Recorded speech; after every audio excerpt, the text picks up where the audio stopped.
अस्सलाम वालेकुम dear students.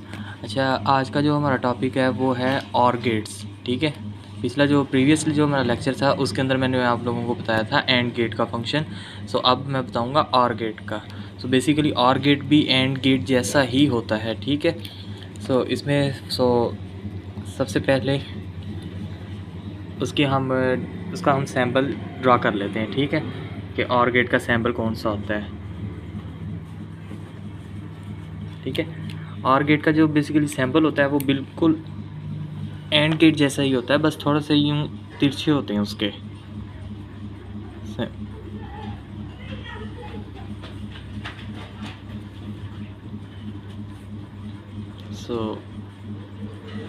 ठीक है, ये होता है ऑर गेट का भी सैम्पल। ऑर गेट का इस तरह से कुछ सैम्पल होता है, ये कुछ इस तरह कर्व होती है। ठीक है, ये 3 ऐसे। इसमें ये भी बाकी इनपुट्स वही होती हैं, ए बी और सी। ठीक है, अब ये C is equal to A plus B. Okay, अब ये ए प्लस बी ये इसकी यानी कि इसकी आउटपुट है। ठीक है, ये ऑर गेट की। अब ये इसका सैम्पल हो गया और अब इसका ये ट्रूथ टेबल हम ड्रा कर रहे हैं। ठीक है, ठीक है, अब ये हमने इसका ट्रूथ टेबल बना लिया। अब इसमें 2 इनपुट्स हैं ए बी। ठीक है, और ये हमने कॉम्बिनेशन बना लिया। ये मैंने प्रीवियस लेक्चर में भी बताया था कि कॉम्बिनेशन कैसे बनाते हैं। ठीक है, अगर मैं एक दफ़ा फिर मैं आपको एक्सप्लेन कर देता हूँ। कॉम्बिनेशन बनाने के लिए उसकी यानी कि किसी भी गेट की उसकी इनपुट से लिया करते हैं। ठीक है, इनपुट्स कितनी है, 2 है। जितनी इनपुट्स होती हैं उसकी पावर में 2 की पावर में वो लिखा करते हैं। ठीक है, उसकी 2, अब जैसे 2 है ना, ये 2 कॉम्बिनेशंस होता है, वो 0 और 1। ठीक है, और उसकी पावर में 2 लिख दिया। ये 2 मतलब उसकी इनपुट्स हैं। ठीक है, 2 और 2 इज़ इक्वल टू 4, यानी कि यहाँ पे 4 का कॉम्बिनेशन बनेगा इस साइड पे 0 0 1 1 0 1 0 1। ठीक है, अब इसकी आउटपुट बेसिकली यहाँ पे जो भी यानी कि इनका सम अप होगा a प्लस बी। ठीक है, C is equal to A plus B, यानी कि जो इनपुट्स होंगी ए बी उनका सम अप होके वो उसकी आउटपुट आ जाएगी C। जैसे अब 0 0 0 0 को प्लस करें तो फिर 0 आउटपुट 0 ही होगी। ठीक है, 0 1 को प्लस करें तो फिर आउटपुट 1 होगी। 1 0 को प्लस करें तो आउटपुट 1। अगर 1 1 को प्लस करें तो फिर आउटपुट अब ज़ाहिर हमें चाहिए 0 और 1 में ही चाहिए, तो इसलिए इसकी आउटपुट इसकी 1 ही आ जाएगी। ठीक है, ये हो गया इसका ट्रूथ टेबल। और अब इसकी मैं आपको लोगों को दिखाता हूँ, बना के दिखाता हूँ कि सर्किट डायग्राम।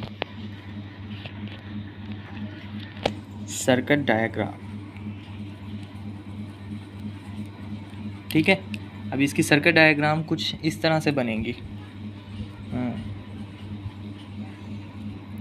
ये आ गई, ठीक है, बैटरी, और ये आ गई इनपुट्स, लॉजिक,